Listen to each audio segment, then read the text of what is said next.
Du groupe GUE, la parole est à Monsieur Jackie Hénin, 1 minute 30.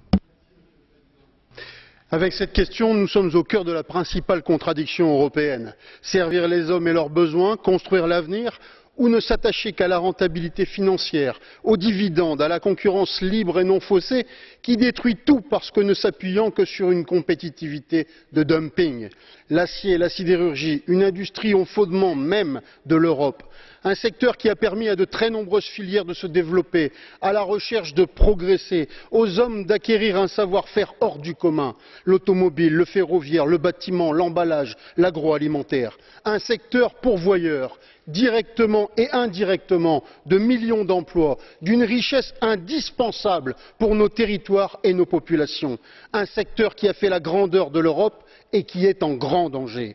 Vampirisé par la finance et les grands groupes internationaux, notre sidérurgie est au bord d'une crise énorme qui va détruire de nombreuses capacités productrices, verra disparaître des savoir-faire, détruira la vie de milliers de salariés.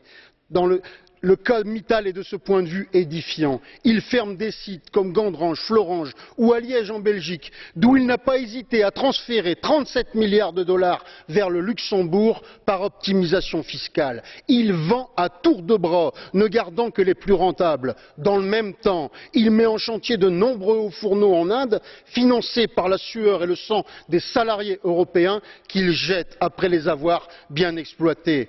L'indépendance de l'Europe, l'avenir de l'industrie européenne sont en jeu. C'est au pied du mur qu'on voit le maçon, dit un proverbe français. Qu'entend faire la Commission? Va-t-elle se décider à agir pour l'Europe et assumer enfin ses responsabilités en décrétant la sauvegarde de la sidérurgie et de l'industrie, grande cause européenne 2013? Merci, Monsieur le Président.